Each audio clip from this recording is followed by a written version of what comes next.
Hey everyone, welcome back to the new vlog with the same vibe, episode 21.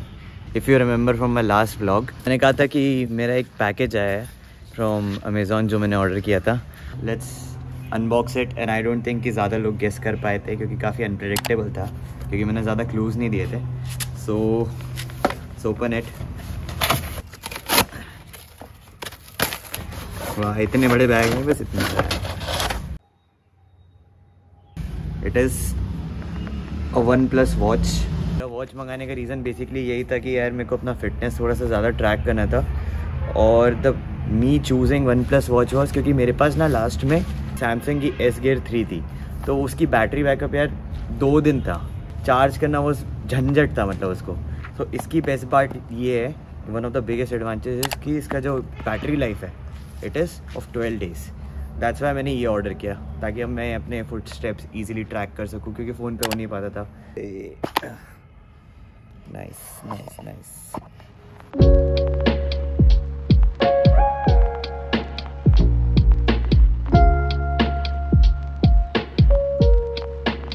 सुंदर है, काफ़ी pretty है and इसके फंक्शंस काफ़ी अच्छे हैं बिकॉज इसमें 110 वर्कआउट मोड्स है and I have to pair it now. So बाकी का फिगर आउट मैं करता हूँ इसको.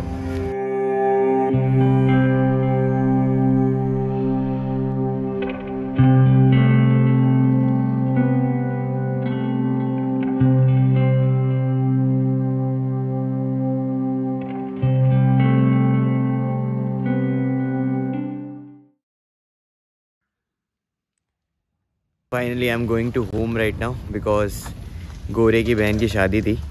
सो अभी अर्ली मॉर्निंग देख रहे हो फॉग जम चुका है एंड गाड़ी भी आ चुकी है.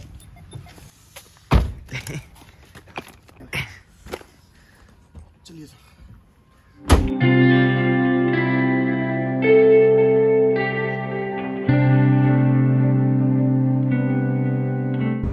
तो बेसिकली प्लान यही है कि यहाँ से मुझे जाना है प्रयागराज एयरपोर्ट. वहाँ से फ़्लाइट है टू भोपाल. यहाँ से भी वहाँ तक है 3 घंटे का लाइक रास्ता. And finally the trip begins to home. So finally reached Prayagraj airport.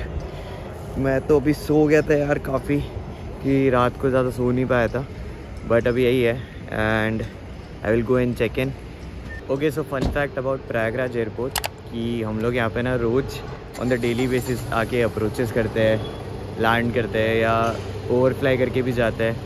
पहली बार मैं एज अ सिविलियन आके यहाँ पे मतलब चेक इन वेक इन कर रहा हूँ. So fun experience I guess क्योंकि इस साइड का भी मुझे अब एयरपोर्ट का देखने को मिलेगा क्योंकि मैं पहली बार ये प्रयागराज के एयरपोर्ट आ रहा हूँ. And also talking about Prayagraj airport, इनका जो runway it is not just for like civilian, it is को शेयर्ड. मतलब इंडिगो एयरलाइंस वाले भी यूज़ करते हैं for the carriage of passengers and it is also shared by the air force and military people. जो भी यहाँ पे जैसे कि एयरफोर्स फ्लाइंग, हेलीकॉप्टर फ्लाइंग, ये सब भी होता है यहाँ पे.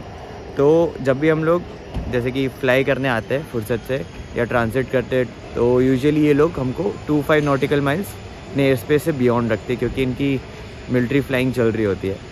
सो that is a fun fact for you guys if you don't know, अगर यहाँ पे कभी फ्लाई करो तो.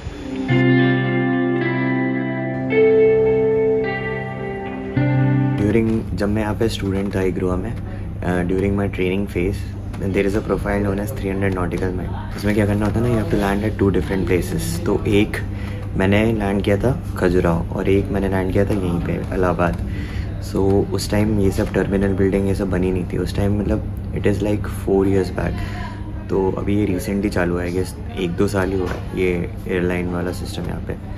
तो उस टाइम मतलब कुछ नहीं था. उस टाइम सिर्फ एयरफोर्स की प्योर फ्लाइंग होती थी. तो यहाँ पे आना was like a very big thing कि तुम एक एयरफोर्स स्टेशन आके लैंड कर रहे हो और तुमको ऐसे फाइटर एयरक्राफ्ट और हेलीकॉप्टर्स तुम्हारे जस्ट एयरक्राफ्ट के आजू बाजू खड़े देखने को मिले. लाइफ में मैंने सबसे पहली बार एक हेलीकॉप्टर को टेक ऑफ करते हुए देखा था उस टाइम. यूजुअली लोग सोचते हैं कि हेलीकॉप्टर का टेक ऑफ कैसे होता है कि मतलब हेलीपैड से उठा है and then it goes, but actually ऐसा नहीं होता है. हेलीकॉप्टर का टेक ऑफ भी एक एयरक्राफ्ट की टेक ऑफ की तरह होता है कि it comes on to the runway, it line मतलब एयर टैक्सी करके लाइन अप करता है एंड टेक ऑफ पूरे रनवे के अलॉन्ग ऐसे करके जाता है. So that was a very new and fun experience for me to see actually. जब मैं यहाँ पे 300 नॉटिकल माइल करने आया था ना तो हम लोग का जो मेरा जो एयरक्राफ्ट है that was quite rare for everyone to see, क्योंकि it is a purely aerobatic aircraft and India में आई गेस सिर्फ और सिर्फ इग्रुआ के पास थे, और एक और मैंने कहीं जगह सुना था कि ज़िलेन किसी और के पास है। सो ज़िलेन देखना मतलब was a very rare sight anywhere in India, और अगर कोई इग्रुअन देखे तो। सो यूजुअली 300 में कहीं भी जाओ और अगर कोई भी इग्रुअन पायलट दिखता है तो पक्का इधर अगर टीवी हो या ज़िलेन हो, ये दो एयरक्राफ्ट ऐसे है कि जो ओल्ड इग्रुअन पायलट्स है अगर उनको ये स्पॉट होता तो वो पक्का आते ही आता है and they ask about you कि क्या चल रहा है ट्रेनिंग में ये सब। तो जब मैं प्रयागराज आया था, इग्रुअन नहीं आया था बट फोर्स वाले जो यहाँ पे ट्रेनिंग में थे वो लोग आए थे and they were like very craze की कौन सा एयरक्राफ्ट है, ये क्या है। एंड राइट ऑल्सो खजुराहो में जब मैंने लैंड किया था तब वहाँ पे उस टाइम जेट एयरवेज चल रही थी, तो जब जेट एयरवेज लैंड हुआ था तो जेट एयरवेज का पायलट पूरा एयरक्राफ्ट मतलब पूरा सिक्योर जो भी उनका सिस्टम हुआ उसको करके वो पूरा वहाँ से चल के मेरे एयरक्राफ्ट के पास आया था। ही वॉज सीइंग मी कि अरे ये एयरक्राफ्ट तो मैंने भी उड़ाया and all. I was like कि क्या बात है sir and all, and I was just a student, तो मेरे लिए तो बहुत बड़ी बात थी कि मतलब एक जेट एयरवेज का कैप्टन मेरे पास आके मेरे एयरक्राफ्ट के बारे में पूछ रहा है। And he is telling me कि he also flew this aircraft during his time and he also did 300 and all ऐसा। So lot of memories for all the इग्रुअन्स at this place I guess.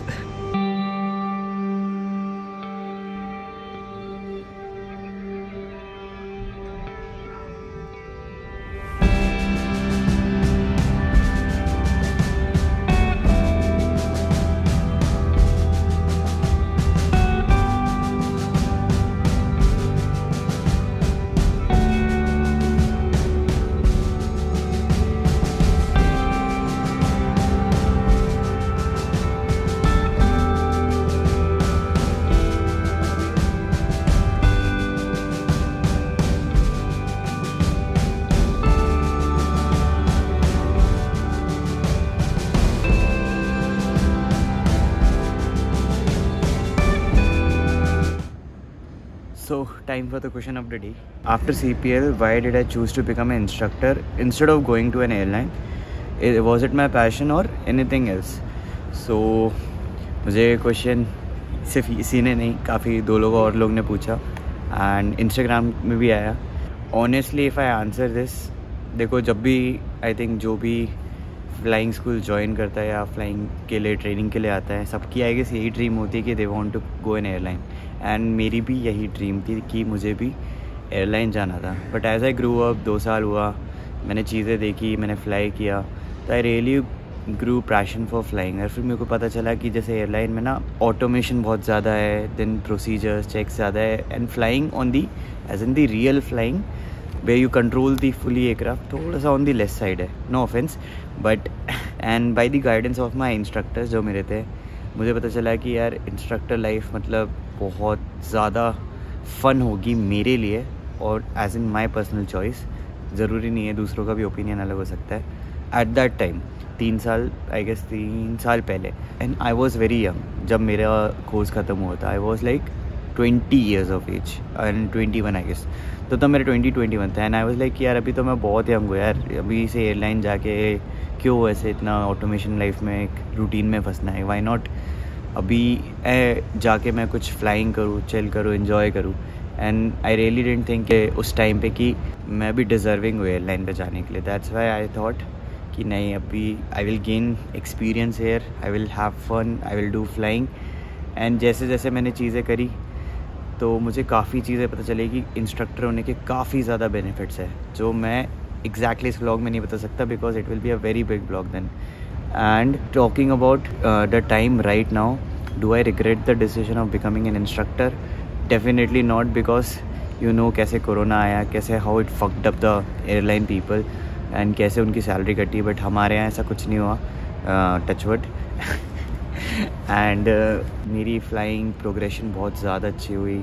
I gain thousands of hours, and मेरे batchmates या even people who passed later with me, उनकी अभी तक नौकरी भी नहीं लगी बिकॉज ऑफ कोरोना। मार्केट काफ़ी ख़राब है।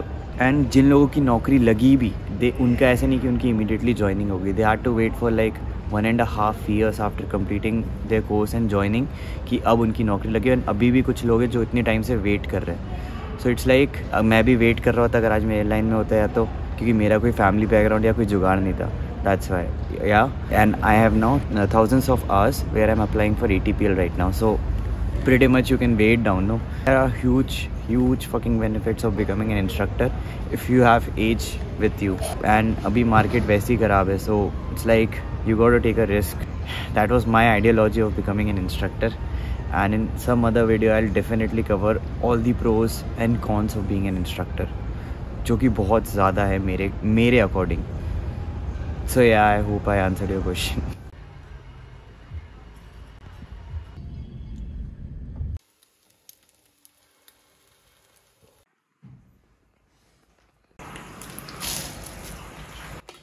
So finally back at Bhopal.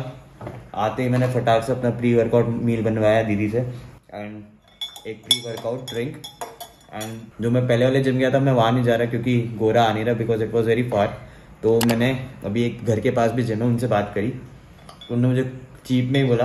तो अभी प्लान यही है, फटाक से अभी प्री वर्कआउट मील हिट करके सीधे वाले जिम जाके आज बढ़िया से बैक का वर्कआउट करूँगा. बट आज का व्लॉग काफ़ी लंबा हो जाएगा, सो ये व्लॉग यहीं तक रखते हैं. And I will cover the आगे का जो भी हमारा प्लान है गोरे की दीदी की शादी का and all. It will all be covered in the further vlog. So stay tuned. Bye.